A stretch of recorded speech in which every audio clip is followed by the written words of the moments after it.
I hope you don't get the sickness.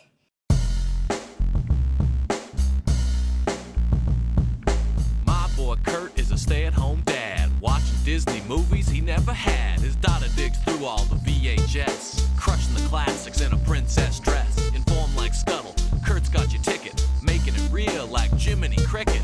Most off the Captain Hook, but if the Tweedledum, he'll be taking more shots than Bambi's mom. Leaves him raised like Simba, or cracked like the beast dishes. He'll show you a whole new world, you won't need 3 wishes. Stay-at-home Disney dad.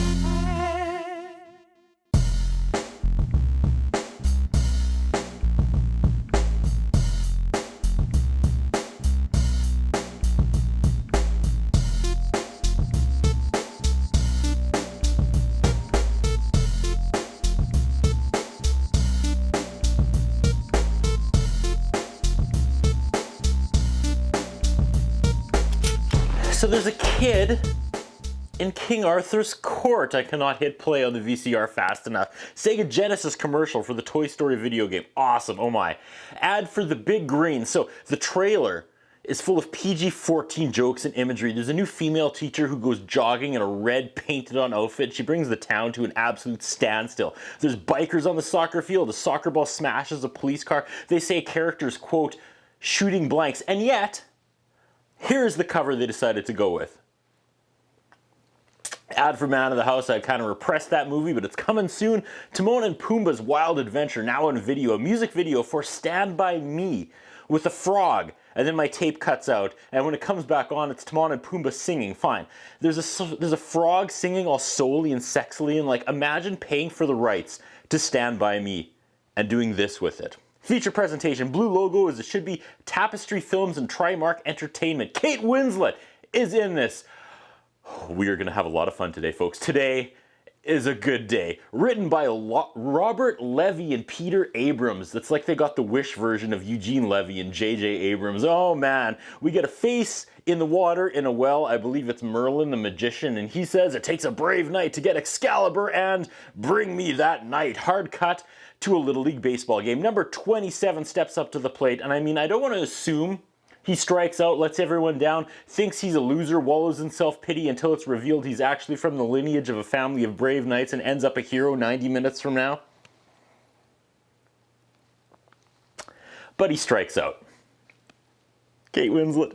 There's an earthquake suddenly, and is it the universe reacting to Kate Winslet agreeing to be in the movie? The ground opens up regardless. The kid falls through the hole, and he ends up in medieval times. I assume this is Camelot. I have never seen an episode, but I imagine this is the same vibe you get watching Game of Thrones. Again, I'm sorry. No matter how many of these live-action Disney movies I watch, they follow the same arc. I dread watching it, I assume it's going to be stupid, it wins me over, and I love it.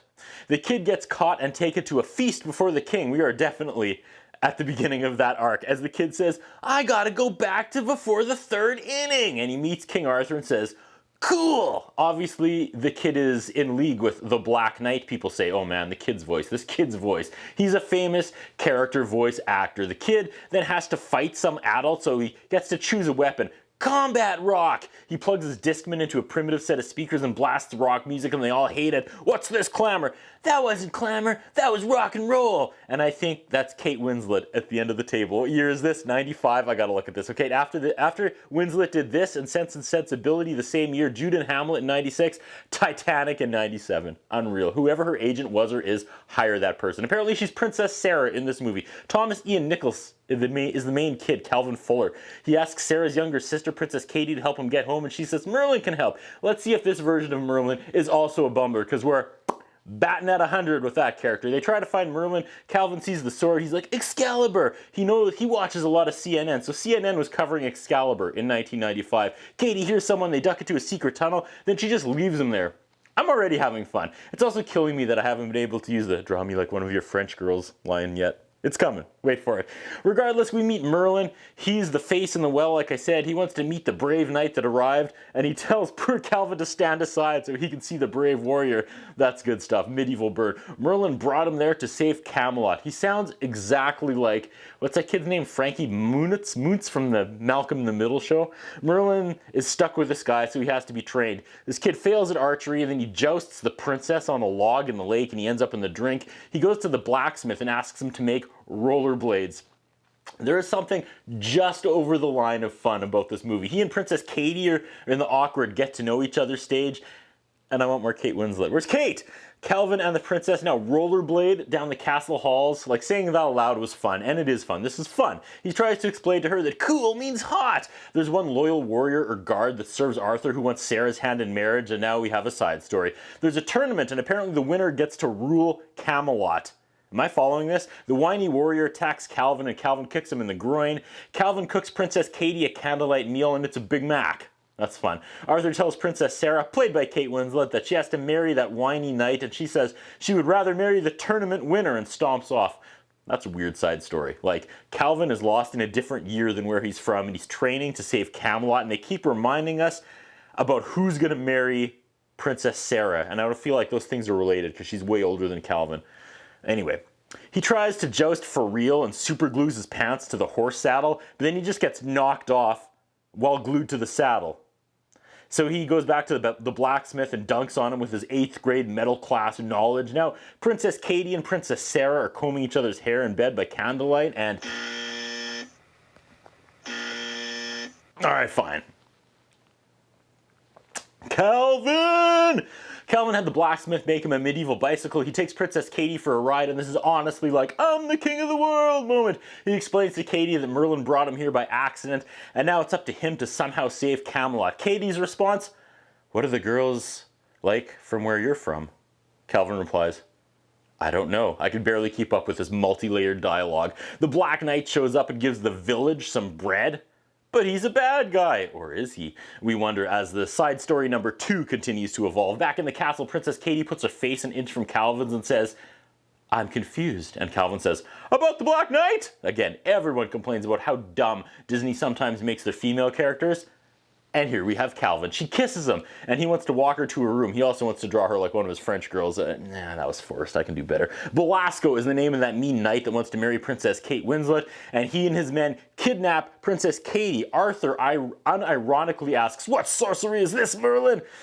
He says he's too old to lift Excalibur anymore, and that's a euphemism right there. Calvin sneaks in and grabs Excalibur. Merlin's Ripley face in the well tells him to take it. Now Calvin doesn't want to go home yet because he thinks he has a shot with Princess Katie. Now Belasco has summoned Sarah, and then he just pushes Kate Winslet up against the wall. He says she has to marry him or he's going to kill her sister. Now, that's not the proposal I personally went with back in the day, but I'd be lying if I said that wasn't in my top 5 ideas. Calvin runs into Winslet and there's a plan afoot. She tells Calvin to give someone this bracelet. The audio on this VHS tape is really uneven, so I can't hear when people are whispering. It's way too quiet, but like the board game Clue, it's Calvin in the castle with the bracelet. He tells Arthur that Katie has been kidnapped by Belasco. Your chain has been totally pulled. He gives Arthur the bracelet, and I guess that means he's telling the truth. Belasco knocks on Arthur's door and tells Arthur that Princess Katie's dead, but he knows she's not, so Arthur cries, then he gets mad, more whispering that I don't catch, and Arthur was acting, of course. He knows Katie is still alive, and he knows they took her. Katie's in the dungeon, and she's gonna be killed unless her sister, Kate Winslet, marries Belasco.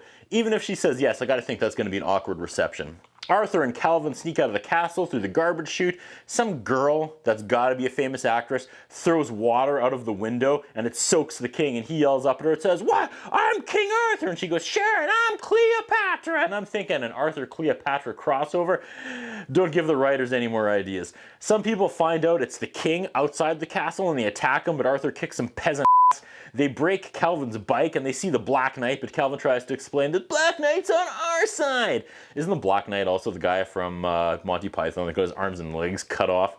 Princess Sarah is in love with the guy that was teaching Calvin to joust back when he glued his pants to the saddle. Sorry, he kind of popped in and out of this movie, but I didn't really think he was important until now, so I'll mention him. Arthur and Calvin swim through the moat to get to the castle, and they find a secret passage inside. Princess Katie is scared of a rat inside her dungeon cage, which is very against character that she'd be scared of a rat. Calvin apparently breaks a guard's back, and then they break Katie out with a Swiss Army knife. Katie says, "Swiss Army knife? Just that name conjures up greatness." Calvin says, "Yeah, it's up there with Harley Davidson." On the way out, he knocks out another guard who comically sprawls across the floor. More guards arrive and advance on Calvin, who grabs Excalibur. No, wait, back up. He knocks out the guard who comically sprawls across the floor, and he's like, "Draw me like one of your friends." I missed it. Come on. Okay, the rest of the guards fight Arthur and Calvin, and there's a sword fight aplenty. They grab Katie again. A guard holds a knife to Katie's throat, and Calvin uses a laser pointer to blind him in the eyes. That's the climax of this movie. Do we even know if that ever worked? Has anyone ever actually been blinded or had their sight destroyed by one of those 90s laser pointers? Or was that just an urban legend? I have no idea, but that's it. The danger has ended. The three of them saunter out of the castle, and then Arthur gets Calvin to kneel, and he dubs a Knight of the Round Table while Princess Katie watches on. Back in the regular castle, Kate Winslet agrees to marry the bad dude, but then Arthur, Katie, and Calvin return. Also, could there be less of a heroic name than Calvin? If that's what they were going for, thumbs up. Belasco sees Arthur and runs away. Calvin's like, "What? Aren't you going to stop him?" And Arthur says, "We will wait until the time is right, and then we will nail him." Time for the medieval Olympics. Arthur actually says, "We made Camelot great," and we should put that on a red cap. I would wear the heck out of that. He makes the tournament open to all free men. The winner gets Camelot and his daughter Sarah's hand in marriage. The last man unhorsed in honorable combat wins. Also, to be unhorsed, does one first have to be horsed? Okay, that older guy crushing on Winslet is in, and he wants to win, obviously. I see where the side story is going. Calvin gives the knight a candy bar, and the sugar sends him into a jousting tizzy. These jousting clips look wrong, and I've never seen real jousting, but like they all get poked in the chest, and they kind of dive to the side and like land flat on their backs, like pro wrestling, which goes against all laws of momentum, but whatever.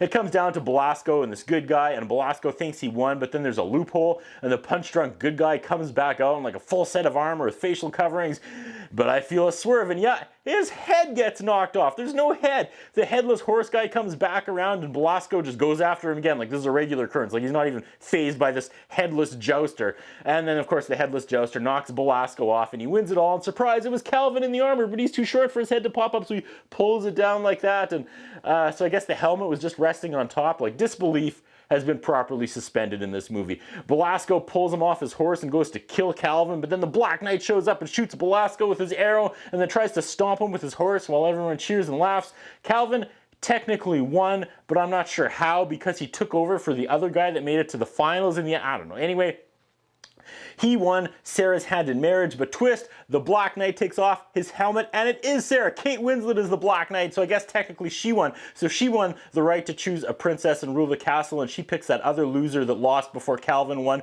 before Kate won. You feel me? Let's put a bow on this one. Arthur asks what Calvin wants, and his answer is to go home. Yeah, rush home to be a bullied loser who strikes out in baseball. Yeah. Okay. Oh, his team was the Knights. I just got that. Merlin agrees to take him home. We jump into the well, and it drops him back into the baseball game right before he goes and strikes out. He gets another chance. He's all swagger and confidence now. Big build to the pitch. I hope he gets hit by the pitch and walks to first in the most anticlimactic moment in movie history. But he looks up at his baseball bat, says Excalibur on it. The pitcher says, "You're dead meat," and pitches, and Calvin with his magic bat hits the ball so hard it goes right through the pitcher's head, and his blood and brains spray the outfield. Just kidding. He hits a home run, and as he rounds the bases, he is doing the most ridiculous running ever, like he's swimming through the air. What is happening? He gets home and the umpire takes off the mask, and it's Katie! No one notices the strange girl suddenly is part of the team. Hashtag Merlin magic, whatever. I stopped asking questions an hour ago. We end with Merlin's floating head saying, "Taught him everything he knows." Roll credits.